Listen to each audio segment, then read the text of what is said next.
Ang kwento ni Tomby.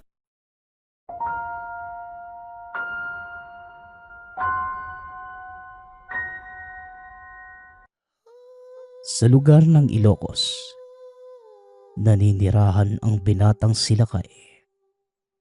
Isang doktor na mula sa Maynila ngunit laking probinsya. Kilala ito ng karamihan bilang dalubhasang doktor sa kanilang baryo at talaga namang iniidolo ng maraming kabataan. Ngunit bukod sa pagiging doktor, isa rin itong manunugis ng aswang. Mabilis lapitan ng mga kabaryo Silakay at kahit na walang bayad ay tumutulong ito sa kapwa. Iyon ang panata ng binata.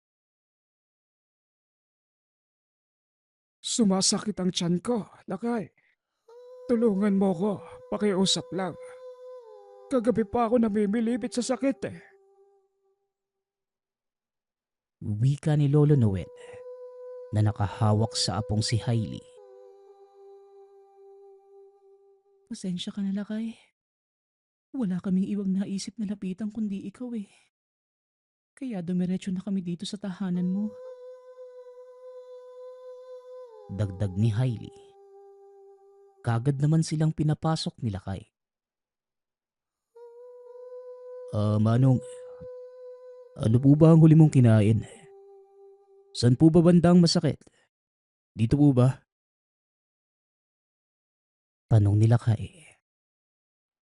Nang mahawakan nito ng binata ay napasigaw sa sakit ang matanda. Napailing si Lakay. Alam na niya kagad ang sakit ng matanda. Kamusta po si Lolo? Natukoy mo na po ba ang sakit niya?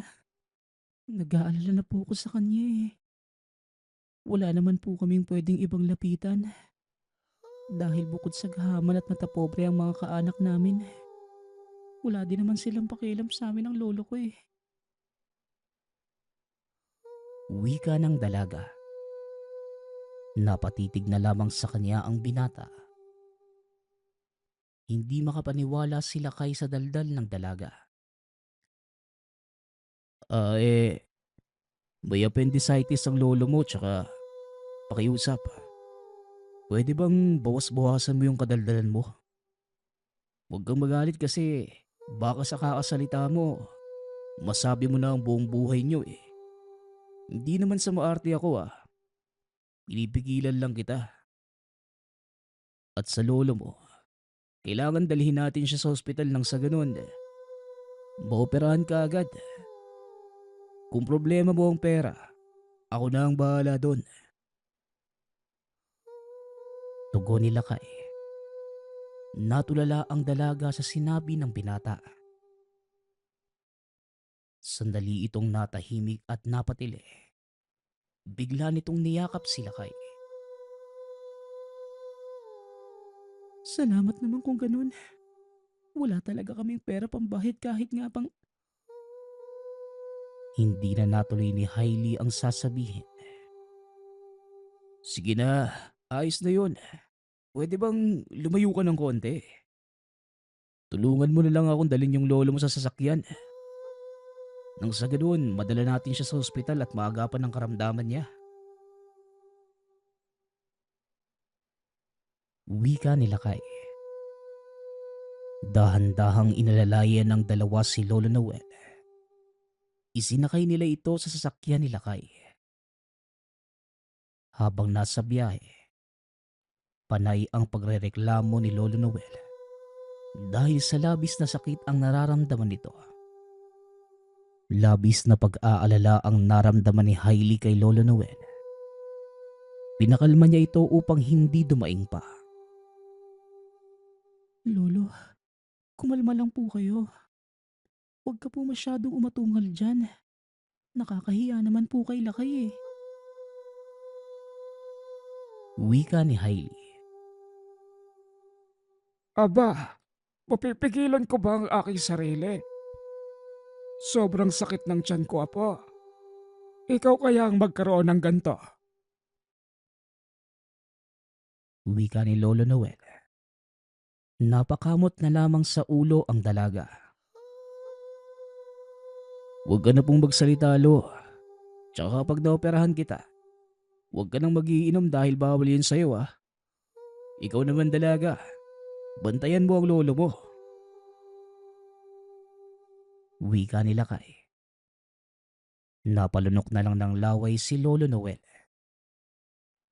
Kung ganon, hindi na ako makakapag-alak. Aba, hindi naman pwede yun. Mas ikamamatay ko kapag hindi ako nakainom ng lambanog eh. Tugon ni Lolo Noel.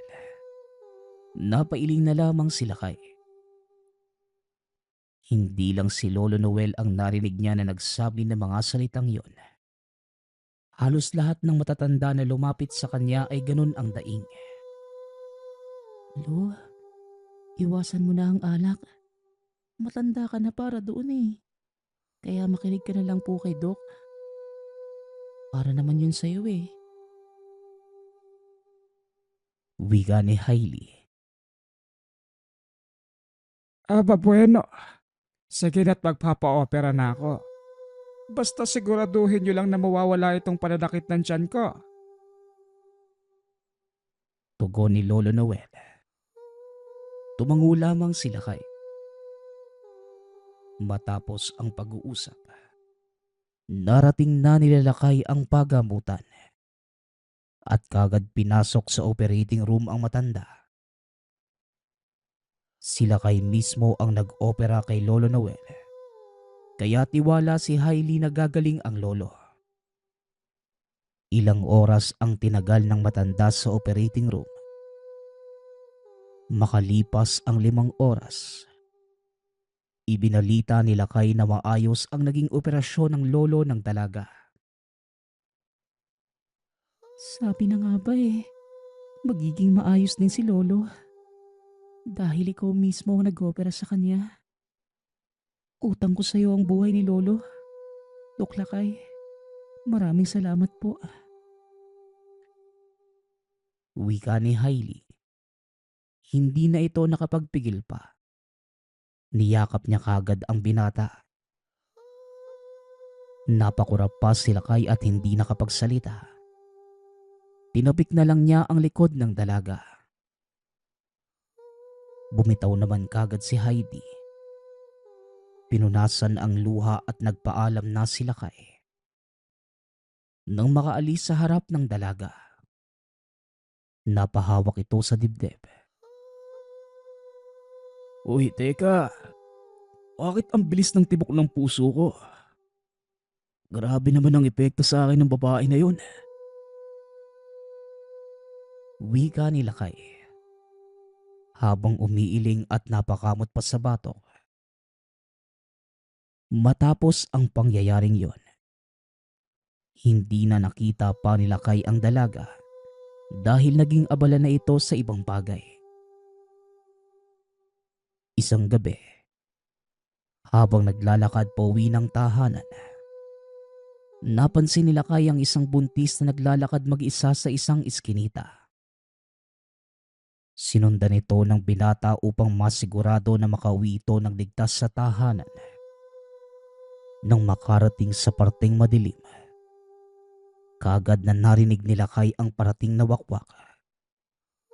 Bago pa man ito malapitan ng buntis, sinugod na ito ng binata. Nagpagulong-gulong si Lakay at ang aswang sa masukal na parte ng lugar. At nang makita ni Lakay na nakapasok na sa tahanan ang buntis, pinakawalan din niya ang aswang. Sino ka? Pakilamero. Pagbabayaran mo itong ginawa mo. Pagsisisihan mo na pinakialaman mo ang diskarte ko. Wika ng aswang. Kilala ito ni Lakay. Hindi ako natatakot sa iyo dyan. Hindi ko hahayaan na may mabiktima pa kayo dito sa baryo natin. Wika ni Lakay. Nanlaki ang mga mata ng aswang. Hindi ito makapaniwala na kilala siya ni Lakay. Mabilis na kumilos si John upang atakihin si Lakay. Naiwasan naman ng binata ang pagsugod ni John. Kaagad niya itong sinaksak sa leeg. Ngunit daplis lamang ang natamo ng aswang. Napaupo ito at iniisip ni Lakay na napas lang na niya si John. Ngunit ang gabing yun pala ang simula ng malagim na mangyayari sa buhay ni Lakay. Isang taon ang lumipas. Hindi na naalala pa ni Lakay ang nangyari ng gabing yon. Maging si Hailey ay nawala na din sa isipan ng binata. Isang araw, habang abala sa paglalakad ay bigla na lamang may umatake sa likuran ni Lakay. Hindi niya yon namalayan kaya bumagsak ito sa lupa at nawala ng malay. Pagmulat ng mga mata, napansin kagad ni Lakay na hindi pamilyar sa kanya ang lugar. Isang babae ang bumungad sa harapan niya nang maupo ito. Mabuti naman at gising ka na, Dok Lakay. Nakita kitang sugatan sa daanan, kaya dinala kita dito sa bahay namin para makapagpahinga. Huwag po kayong mag-alala, dahil ginamot na ng doktor ang mga sugat mo. Wika ni Hailey.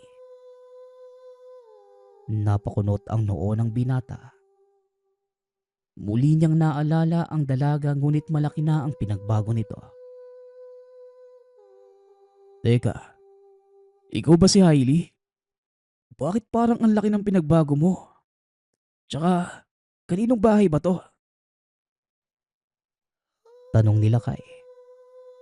Napangiti naman ang dalaga. Bahay namin to.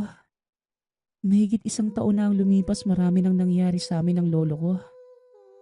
Nakakuha ako ng magandang trabaho kaya nakapagpundar ako ng bahay at nagumpisang magnegosyo. Naging maayos naman ang lagay namin. Ikaw, Dok, ano pong nangyari sa'yo? Bakit duguan ka nang makita kita sa daanan? Tanong ni Hailey. Sasagot pa lang sana si Lakay. Ngunit natahimik ang mga ito nang makita sa telebisyon ang mukha ng binata. Nanlaki ang mga mata ni Lakay. Hinahanap siya ng mga pulis dahil sa kasong pagpatay. Ilang araw ba akong walang malay? Tsaka, bakit ako wanted? Wala naman akong ginagawang kasalanan ah. Wika ni Lakay. 1 buwan ka nang walang malay. Mabuti nga at buhay ka pa eh. Kung hindi kita natagpuan nung gabing yun, malamang pinaglalamayan ka na. Sugatan ka nang makuha kita at may laslas sa leeg. Mabuti na lang hindi ka naugatan. May nakaaway ka ba para gawin ang bagay na yun sa'yo? Wala ka bang natatandaan bago mangyari sa'yo yun? Tugon ni Hailey. Wala akong matandaan kahit ano eh. Basta ang alam ko, naglalakad ako pauwi sa bahay. Galing sa ospital dahil may inoperahan akong bata na may appendicitis.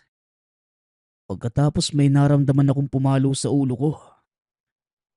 Naging blanko na ang lahat pagkatapos nun eh.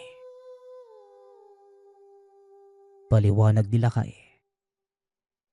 Napakunot ang noo ni Hailey sa sinabi ng pinata.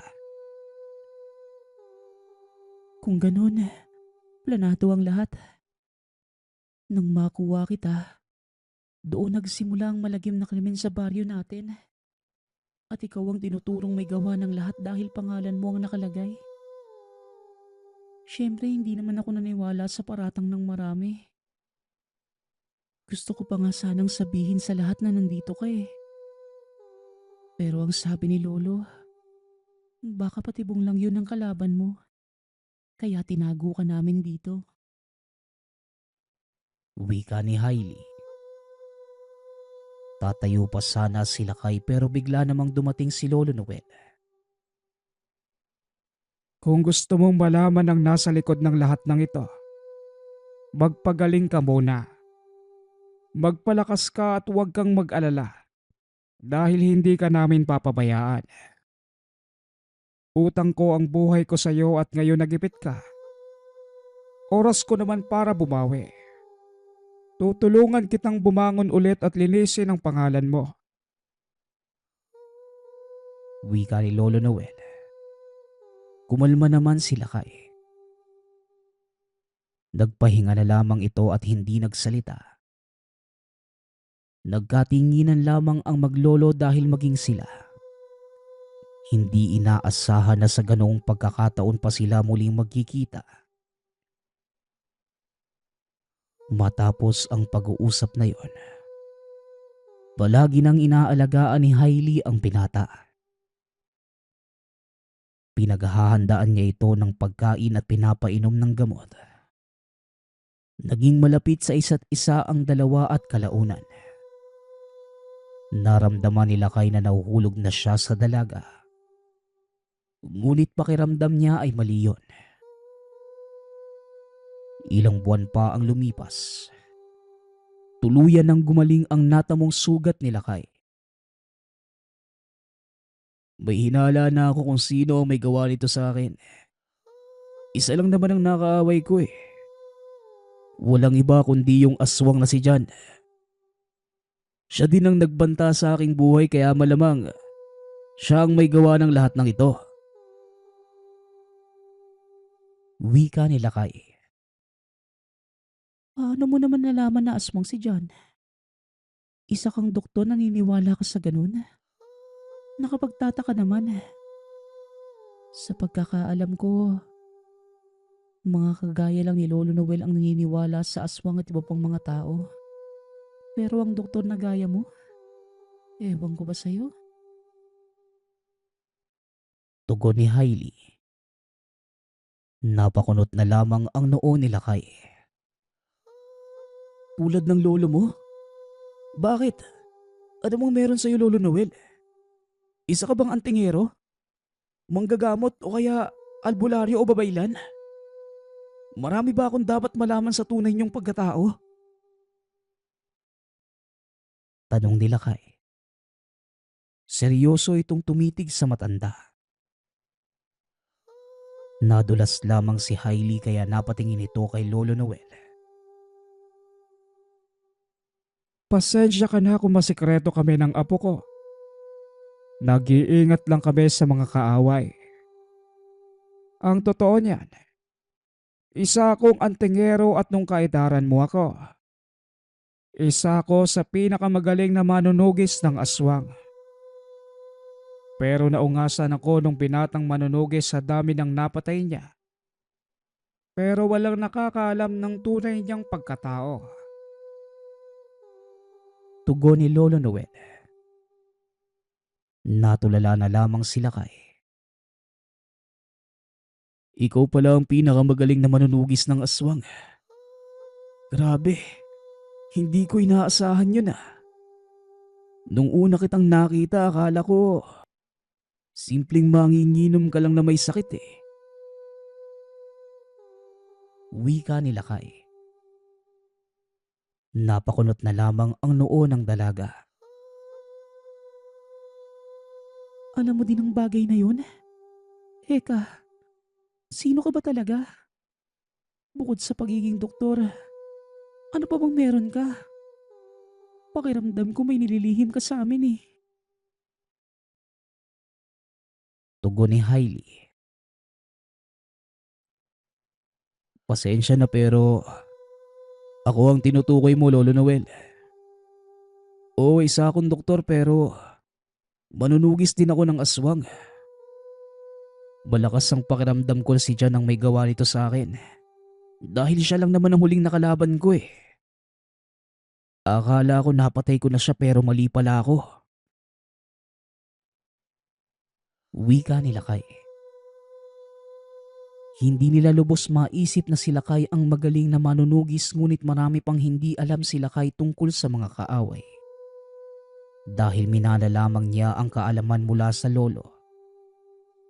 Kaya minabuti ni Lolo Noel na turuan sila kay ng mga kaalaman na meron siya lalo pat pagdating sa mga ritual. Matapos malaman ng katotohanan sa isa't isa, nagsimula na sila kay na aralin ang mga kaalaman na alam ni Lolo Noel. Naging madali ang pagtuturo ni Lolo Noel sa binata dahil mabilis itong matuto. Makalipas ang 1 linggo, natapos na sa pagsasanay sila kay.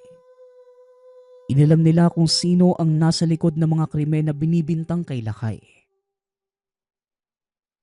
Gaya ng hinala nito, si Jan nga ang nasa likod ng lahat ng iyon. Inihanda nila Lolo Noel ang sarili. Ngunit bago pa man sila gumawa ng hakbang ay naunahan na sila ni Jan. Kinuha nito ang dalagang si Hailey at nag-iwan ng liham para mabasa ni Lakay. Walang iya talaga yung dyan na yan. Dinamay pa pati ang apo ko. Huwag lang niyang sasaktan si Hailey dahil pipirapesahin ko ang katawan niya. Wika ni Lolo Noel. Matapos ang pangyayaring yon, nagplano ang dalawa sa kanilang pagsugod sa kuta ni Jan. Gumawa ang mga ito ng malakas na pananggalang upang hindi malaman ni Jan ang kanilang pagdating. Dahang-dahang naglakad ang dalawa at gabi ng mga oras na yon, kaya madilim na nang sumugod ang mga ito. Alam nila Lakay na hindi magtatagal ang ginawa nilang ritual, kaya mabilis kumilos ang mga ito. Hanggang sa nakita nila si Hailey na nakagapos sa isang puno at wala itong bantay. Kaagad na nilapitan ng dalawa ang dalaga ngunit patibong lamang ang bagay na yon. Natali patiwarik ang dalawa dahil naapakan nila ang bitag na ginawa ni Jan. Kahit kailan uto-uto talaga kayo. Padalos-dalos kong kumilos, kaya madalas napapahamak. Matagal na tayong hindi nagkita Lakay. Mabuti at buhay ka pa. Tatag mo din dahil sa dami ng sugat mo. Natakasan mo pa si kamatayan. Wika ni Jan. Galit na galit si Lakay sa aswang. Mabilis na dinukot ni Lakay ang punyal sa tagiliran. Pinutol niya ang tali sa paa at kagad na sinugod ang aswang. Pero kagad itong nakaiwas. Duwag ka. Panay ka tago eh. Harapin mo at lumaban ka ng patas para malaman natin kung sino ang talunan. Sigaw ni Lakay. Tumawa lamang ng napakalakas si Jan. Magaling ka sa panunugis ng aswang, kaya hanapin mo ko. Andito lang ako. Tagu-taguan, kabilugan ng buwan. Lalabas ang aswang. Tugon ni Jan. Kagad nitong kinalmot si Lakay. Ininda ni Lakay ang sugat sa braso at naputol naman ni Lolo Noel ang tali sa paa. Alalahanin mo lang ang palaging turo ko sa iyo. Bawat kilos ng kaaway bantayan mo at aralin ng sa ganon. Alam mo kung paano siya atake at kung paano siya mahuhuli.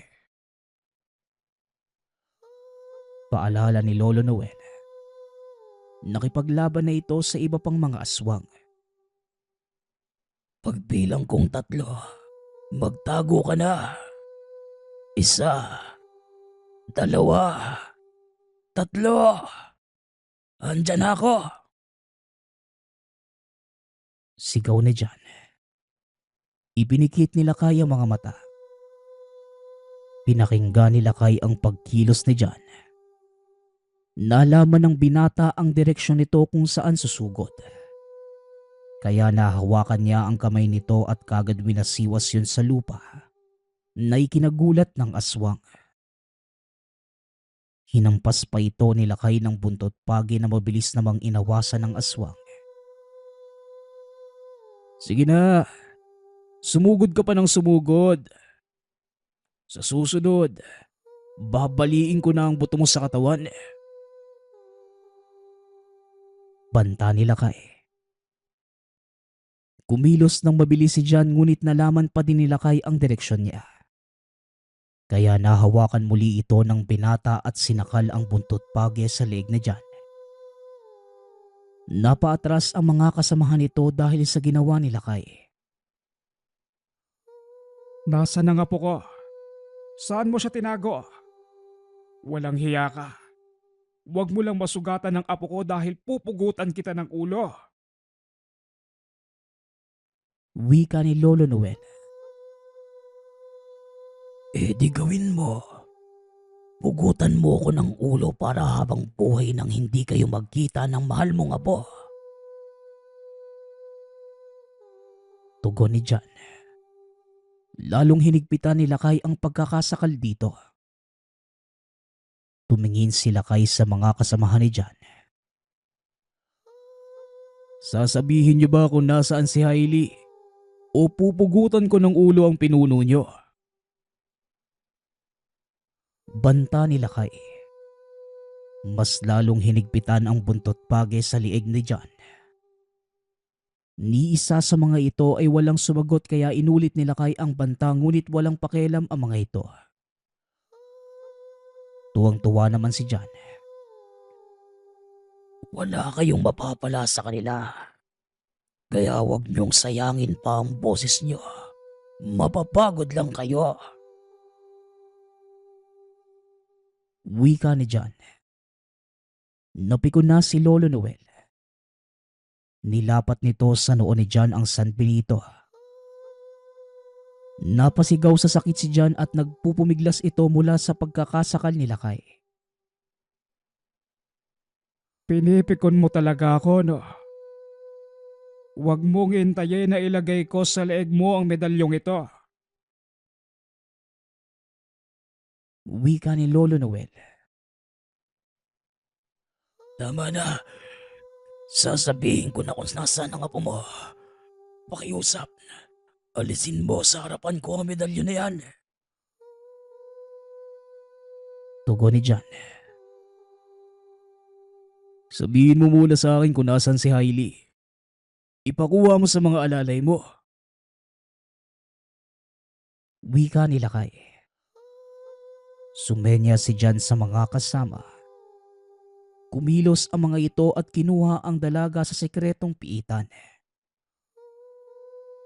Ilang sandali pa, ilabas na si Hailey. Pagawalan niyo muna ang aming pinuno bago namin ibigay ang babaeng ito. Buhay kapalit ng buhay.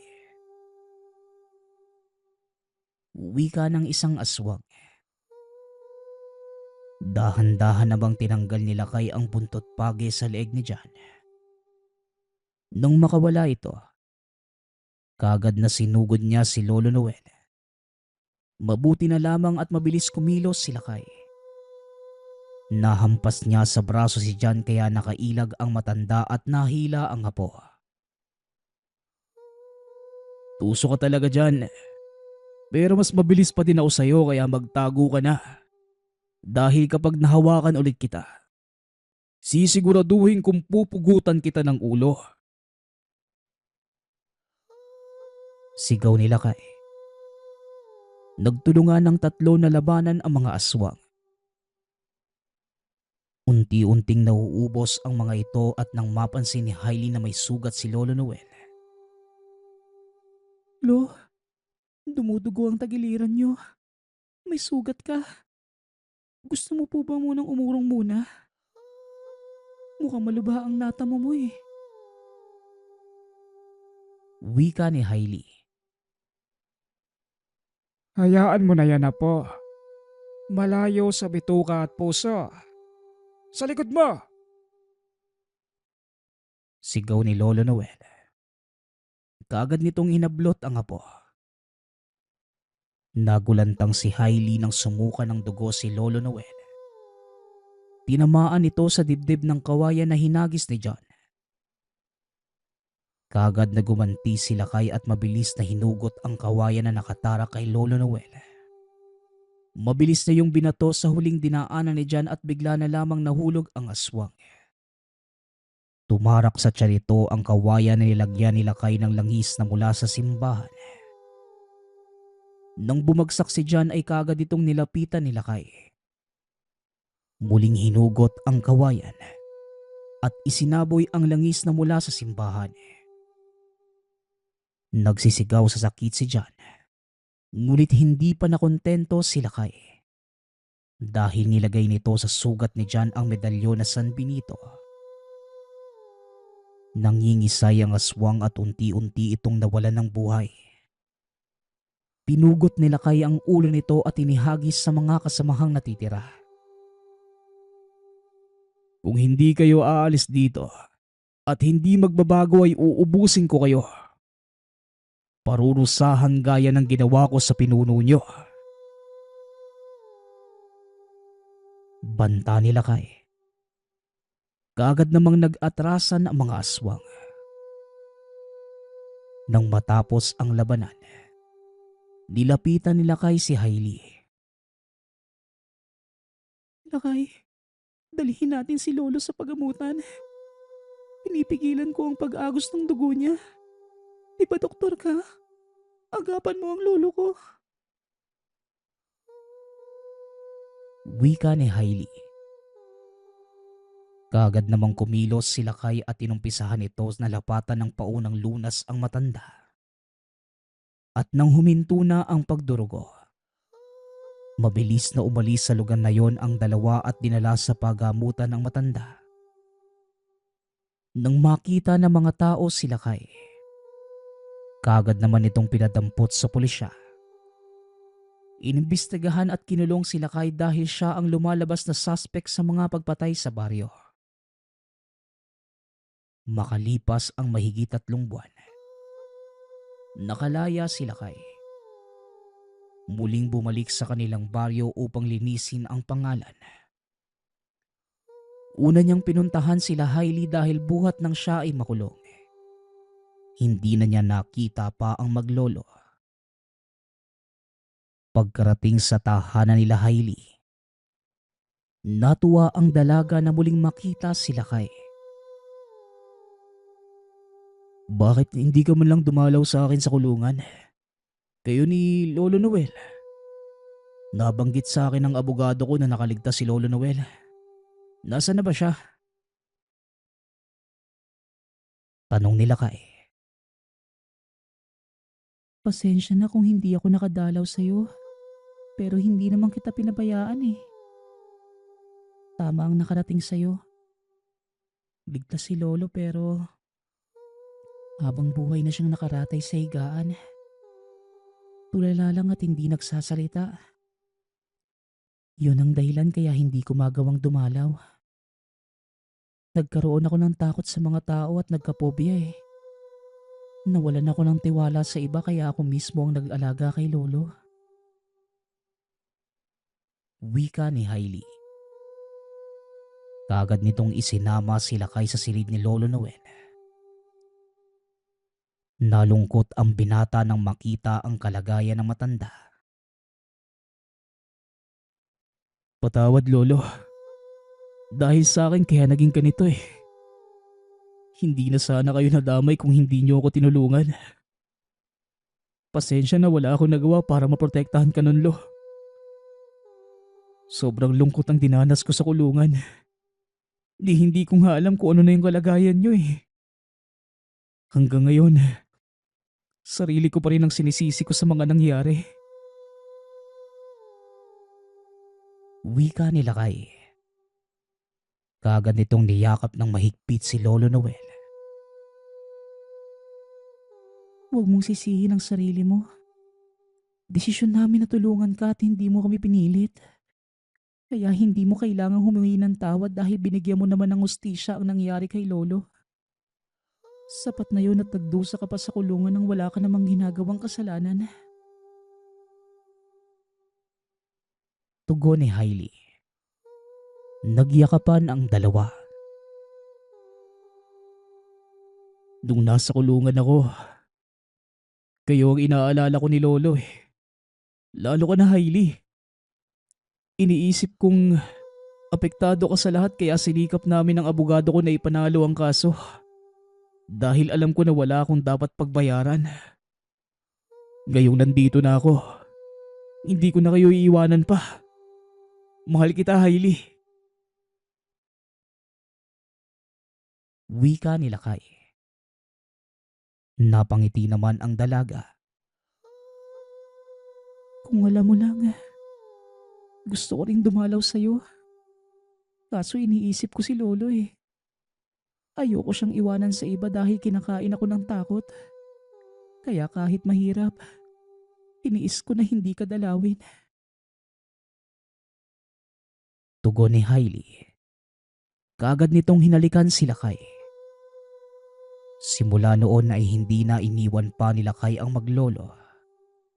Kalaunan ay nagpakasal ang mga ito at biniyayaan ng dalawang anak. Naibalik ang lisensya ni Lakay kaya bumalik ito sa trabaho. Naibalik din sa kanya ang mga ari-arian na kinuha sa kanya at unti-unting naibalik ang tiwala ng mga tao. Ipinakita ni Lakay na mali ang iniisip ng mga tao sa kanya. Ginawa niya ang lahat para makita ng mga kabaryo na mabuti siyang tao. Sa paglipas ng mga taon, tuluyang kinuha ng Diyos si Lolo Noel. Binawian ito ng buhay nung 90 anyos. Ngunit naabutan pa nito ang kanyang apo, nakasama pa ng matagal. Sa kasalukuyang taon, masayang naninirahan sa Ilocos ang pamilya ni Lakay. Meron na itong mga apo at simple lamang ang buhay.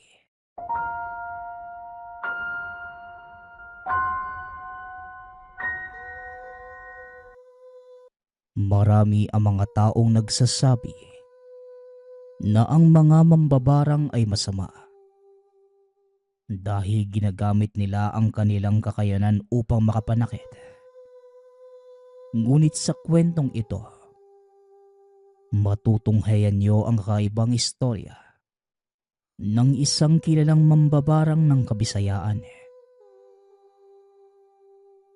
Isinilang sa angka ng kilalang mambabarang si Lito.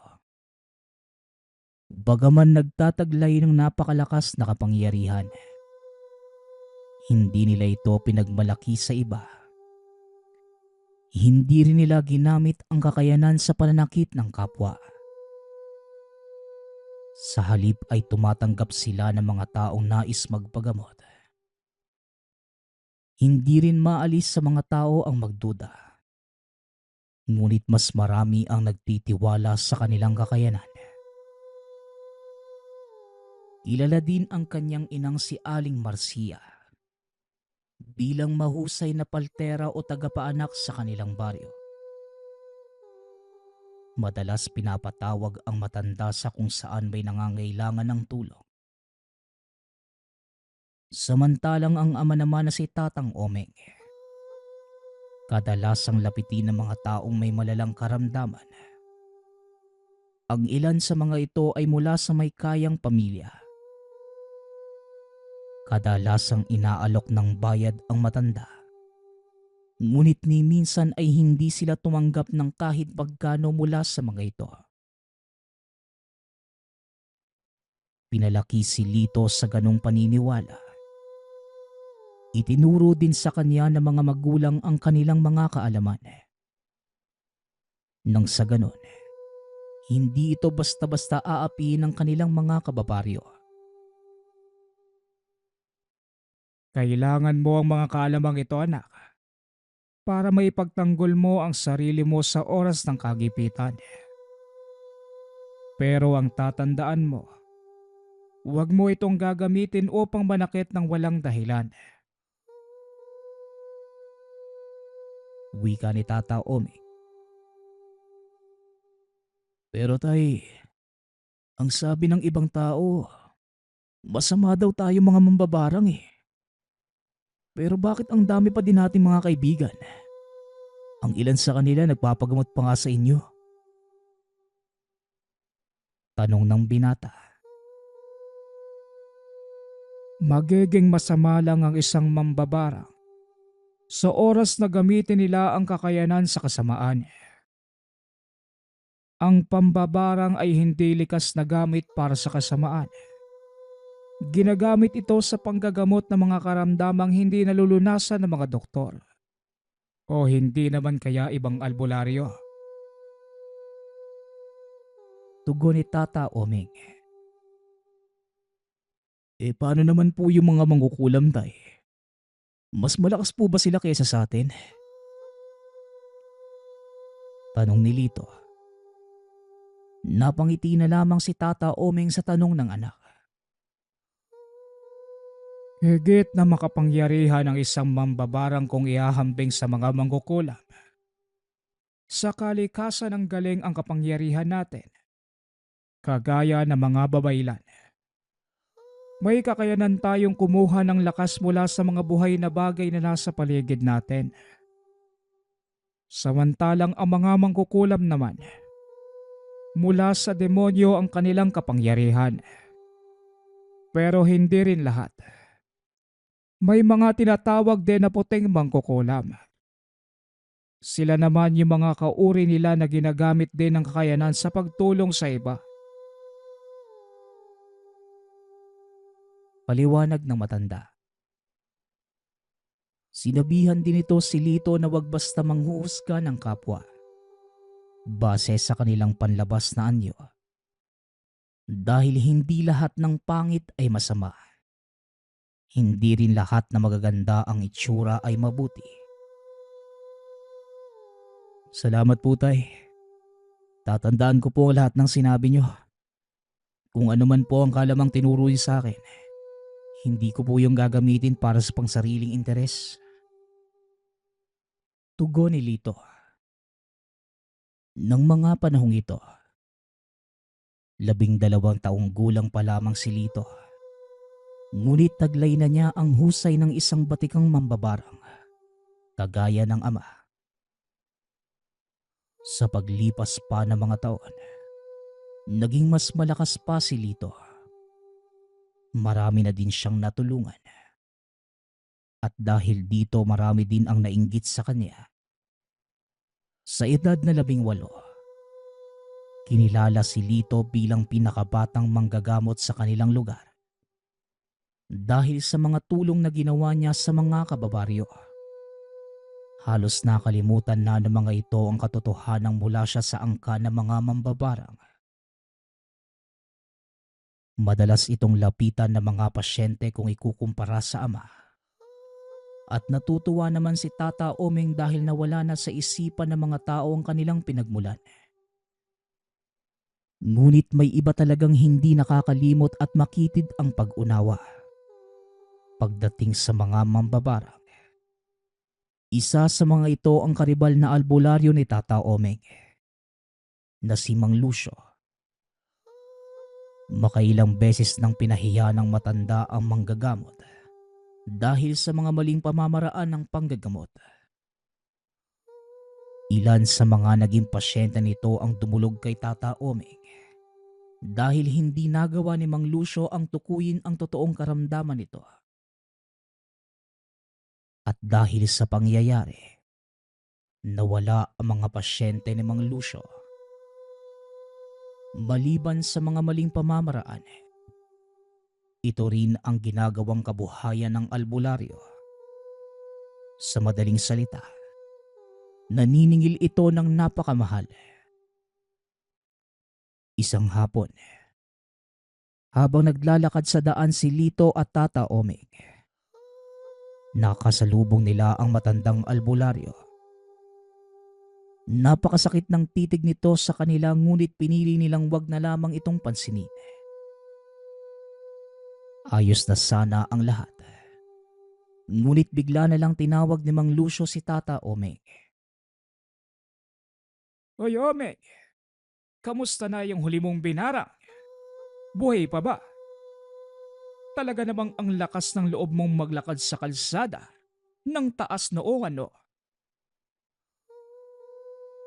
Wika ni Mang Lucio. Napalingon si Tata Omeng at nilingon nito. Pasensya ka na, Lucio. Wala akong panahon para patulan ang kakitiran ng utak mo. Kung ako sa'yo, uuwi na lang ako kesa magsayang ng laway dito sa daanan. Wika ni Tata Omeng. Natawa naman si Lito sa sinabi ng ama. Ngunit kagad naman itong sinaway ni Tata Omeng. Kung inaakala nyo na nakalimutan na ng lahat kung sino kayo, nagkakamali ka, Omeng. Tandaan mo, may oras ka din. Makakahanap ka din ng katapat mo. Banta ni Mang Lucio. Dito na nagpantig ang tenga ni Lito.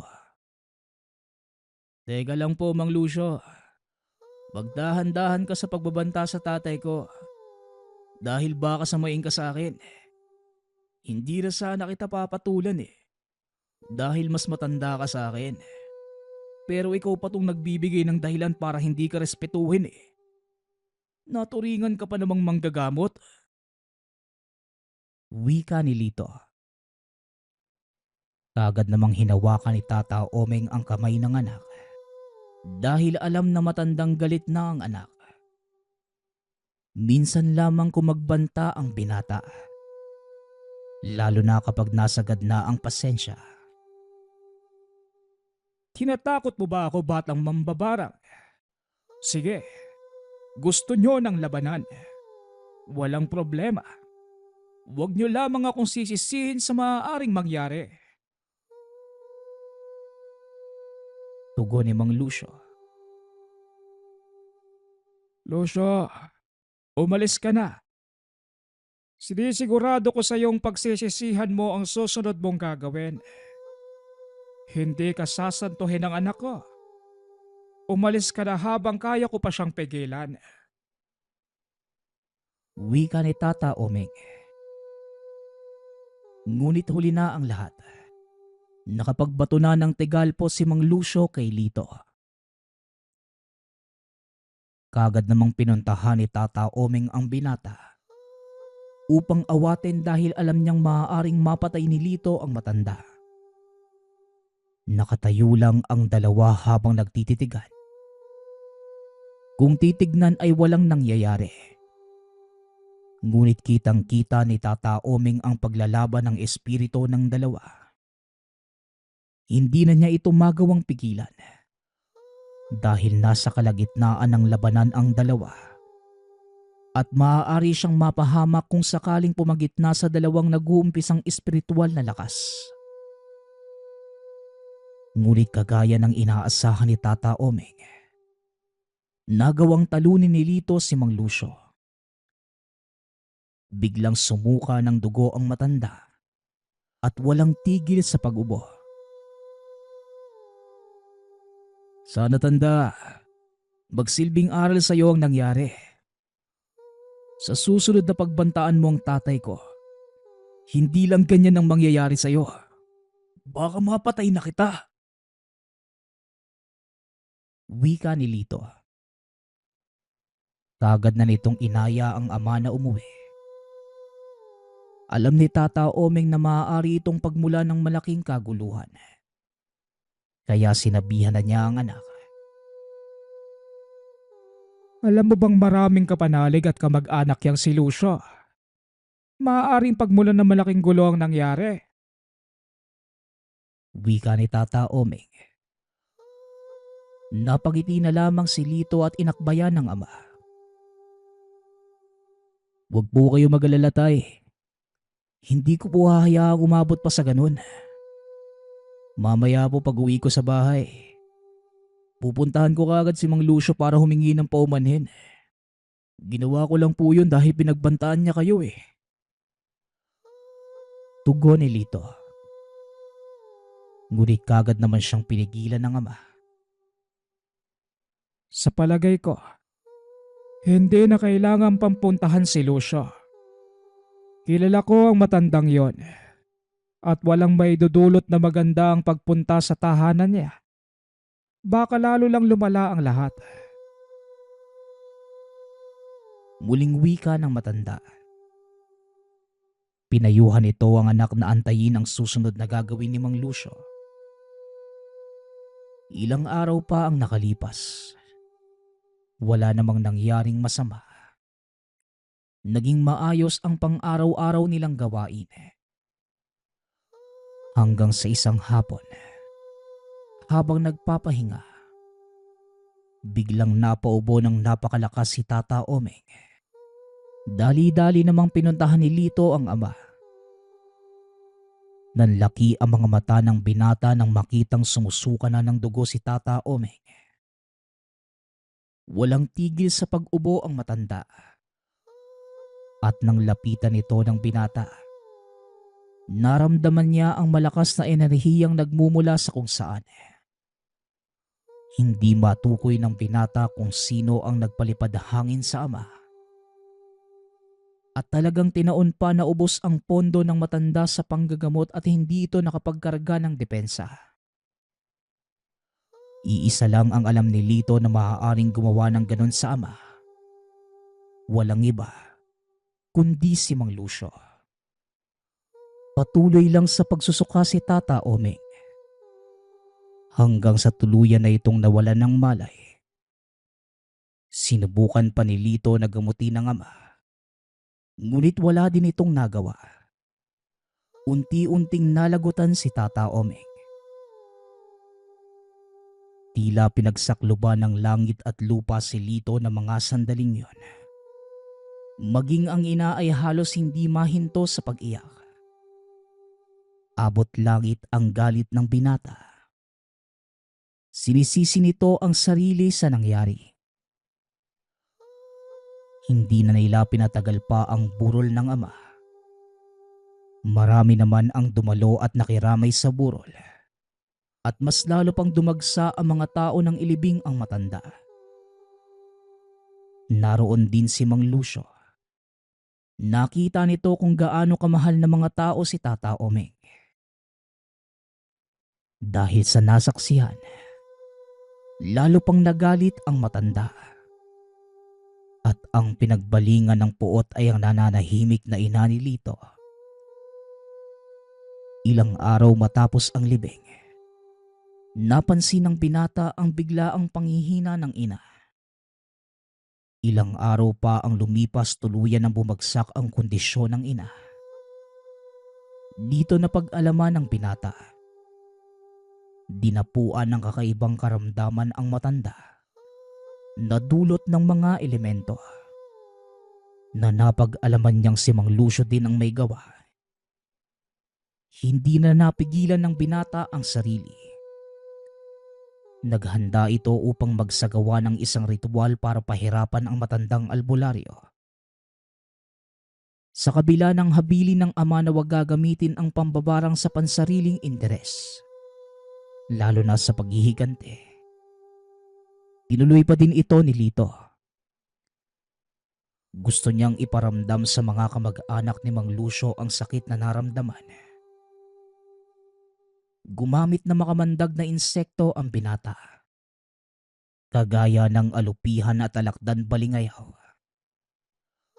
Naupo ang binata sa gitna ng kanilang sala. Sinimulan ang pagpapahirap sa matandang albularyo. Ilang oras lang ang lumipas. Bumalik ang isa sa mga insektong sinugo niya. Naliligo ito ng dugo, na ang ibig sabihin ay nagawa nitong pasukin ng katawan ng biktima. Napangiti si Lito dahil alam niya kung ano ang mangyayari kinabukasan. Pagkagising ay naglakad ito papuntang kabisera ng baryo upang makibalita. Habang nakaupo sa harap ng isang tindahan, narinig ng binata ang usapan ng dalawang lalaki. Ayon sa mga ito, narinig nilang nagsisigaw si Mang Lucio kagabi. May ilang tao na din ang pumunta sa tahanan nito upang kunin ang bangkay. Napangiti ang binata dahil alam niyang nagtagumpay ang ginawa niyang pambabarang sa albularyo. Buong akala ng binata ay tapos na ang lahat. Ngunit kagaya ng sinabi ni Tata Omeng, simula pa lamang ito ng isang malaking kaguluhan.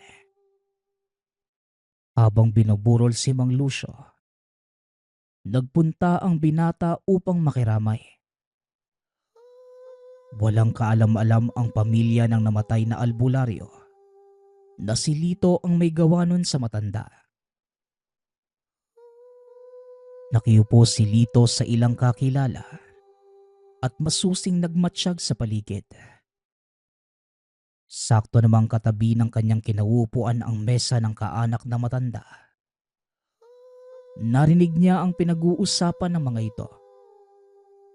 At nalamang nakarating na sa kanila ang sanhi ng pagkamatay ni Mang Lucio. Umanda sa akin ang mambabarang na pumatay kay tatay. Babalatan ko siya ng buhay sa oras na malaman ko kung sino siya. Wika ng isang binatang halos kasing edad lamang ni Lito. Kung nagawa niyang talunin ang tatay mo, isa lang ang ibig sabihin nun, Ador. Malakas ang mambabarang. Huwag kang padalos-dalos at hanggat maaari, mag-aantay tayo ng tamang panahon dahil hindi namin palalampasin ang nangyaring ito sa aming kapatid. Wika ng isang matandang kausap ni Ador. Dito nalaman ng binata na hindi nga basta ang angka ni Mang Lucio. Mula ito sa lahi ng mga mahusay na manggagamot. Nang marinig ito ng binata, pinili niyang umalis sa lugar. Sa isip-isip ni Lito, nakilala na nito ang ilan sa posibleng makaharap kung sakaling magkaroon ng komprontasyon. Akmang palabas na ito ng bakuran nang bigla siyang tawagin ng isang lalaki. Sandali lang, hindi ba ikaw yung Lito? Na anak nung namatay na si Tata Omeng? Wika ng lalaki. Biglang napalingon sa kanya ang mga kaanak ni Mang Lucio at isa-isang nilapitan si Lito. Hindi ba ikaw din yung nakaaway ni Lucio sa kabisera? Ang lakas naman ng loob mong pumasok sa teritoryo namin. Wika ng kapatid ni Mang Lucio na itatago na lang natin sa pangalang Badong. Oo, ako nga. Tatay ko din yung pinatay ni Mang Lucio eh. Kaya masasabi kong patas na kami. Tugon ni Lito. Lumapit sa kanilang kinaroroonan ng isang lalaking nagngangalang Ador. Ito ang anak ni Mang Lucio. Patas? Hindi kaya ikaw ang pumatay kay tatay? Tanong ni Ador. Napangiti ang binata at tumugon. Oo, ako nga. Ngayon, ano naman ang gagawin nyo? Tama lang yan sa tatay nyo. Walang ginawang masama ang tatay ko sa kanya. Hindi niya kasalanan kung naging masama ang ugali ni Mang Lucio. Tugon ni Lito. Sabay lakad papalayo. Akmang susugod na sana si Ador. Ngunit pinigilan ito ng tsuhing si Badong. Huwag dito, Ador. Marami ang matadamay. Isapat pag-isipan mo ang sinabi ng binata. Kung tutusin, tatay mo ang nagsimula ng lahat. Oo't nagagalit ako dahil pinatay siya. Pero ilagay mo din ang sarili mo sa katayuan ng binatang yan. Payo ni Badong sa pamangkin. Ngunit nagalit ito at biglang tumaas ang boses. Dahilan para huminto sa paglalakad si Lito. Ano ngayon sa tingin mo ang gagawin ko? Palalampasin ang ginawa niya sa tatay ko? Hindi ako papayag, Tiyo Badong. Kung pipigilan mo ko, pasensya na pero ituturing din kitang kalaban. Tugon ni Ador. Sabay lakad papalapit kay Lito. Nagsipagtayuan ang mga nakikilamay. Lalo pa nang hawiin ng binata ang mga lamesang nakaharang. Nang makalapit na ito kay Lito, bigla siyang natigil sa paglalakad. Talaga bang gusto mong ituloy ang labanang to? Kasi sa totoo lang, parang hindi pa ako nakontento sa kamatayan ng tatay mo eh. Pero ayaw ko lang na may madamay na inosente. Wika ni Lito. Hindi makakilos sa kinatatayuan si Ador. Dahil pinako na pala ito ni Lito. Pakawalan mo ako nang malaman mo ang sinasabi mo. Oo, gusto kong ituloy ang labanang ito. At huwag kang mag-alala. Dahil wala ring madadamay dito. Ikaw at ako lamang ang maghaharap. Tugon ni Ador. Biglang nagsipulasan ang mga tao. Dahil dumami ang mga kulisap na lumilipad sa mga ilaw. Halos mapuno na ang buong lugar ng itim na insekto. At ang ilan sa mga ito ay nagsipasukan sa tenga ng mga naroroon. Akmang susunod na sana si Lito, ngunit pinigilan siya ni Badong. Pakiusap, Lito. Itigil niyo na ito. Igalang niyo ang bangkay ng kapatid ko. Nakaganti ka na sa kanya. Ano pa ba ang gusto mong magyari? Wika ni Badong. Kitang-kita ang matinding galit sa mata ni Lito. Hindi ako nakontento kasi pati ang nanay ko. Idinamay niyo. Gayon sabihin mo sa akin, Mang Batong. Ano sa palagay mo ang mararamdaman ko? Sa totoo lang, ayoko na sanang gumanti sa ginawa ni Mang Lucio eh. Kaso pati ba naman si nanay? Wala naman siyang kabuhang-muhang eh. Tugon ng binata. Laking gulat ni Badong sa sinabi nito. Kaagad ibinaling ang tingin sa pamangkin. Ador, umamin ka. Anong ginawa mo? Tanong ni Badong. Hindi kagad nakatugon si Ador dahil sa gulat. Hindi nito lubos maisip na malalaman ni Lito ang ginawa niya. Hindi ka makapagsalita dahil alam mong totoo ang bintang ko, Ador, no? Sa ngayon, hindi niyo namamalayan. Pero may tininim na ako sa katawan niyo. At sa isang pitik lang ng kamay ko, unti-unti kayong kakainin ng mga alaga ko mula sa loob. Tanggalin niyo ang sumpa sa nanay ko. At ipinapangako ko sa inyo, walang mamamatay dito ngayon. Banta ng binata. Nang matapos ay naglakad ito palayo. Hindi na gumawa pa ng kahit ano si Ador. Hinayaan na lamang nilang umalis si Lito. Pagkarating nito sa tahanan, naupo ang binata sa tabi ng inang walang malay. Nakatitig lang ito sa matanda habang hawak ang kamay. At ilang sandali pa ang nakalipas. Nagkamalay na ito. Nakita ng binata na unti-unti nang bumabalik ang kulay ng balat ng ina.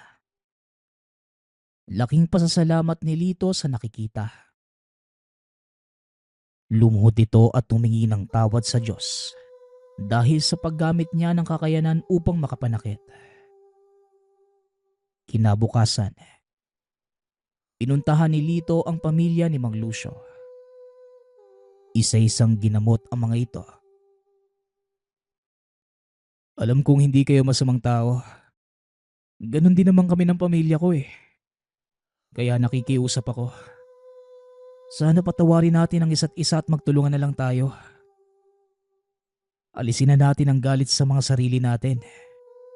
Dahil bilang lingkod ng Diyos dito sa mundo, parehas nating alam na walang maidudulot na maganda ang galit. Wika ni Lito. Tama ka, Lito. Patawarin mo din sana ang tatay namin. Sa nangyaring ito, nagising ako sa katotohanang nabulagan ng inggit ang tatay ko sa tatay mo. Sana patawarin mo din ako kung nadamay pati ang nanay mo sa gulo. Simula ngayon, makikipagtulungan ng pamilya ko sa angkan mo. At sino man ang magsalita ng masama laban sa inyo, kami na ang una nilang makakalaban. Tugon ni Ador. Ito ang naging simula ng pakikipagtulungan ng dalawang angkan, Mambabarang at Albularyo. Kung iisipin ay tila hindi ka panipaniwala na ang samahang ito ay posible. Ngunit kagaya na nga lang ng sinasabi ng lahat, kapag ang Diyos ang kumilos upang baguhin ang tadhana, magugulat ka na lamang.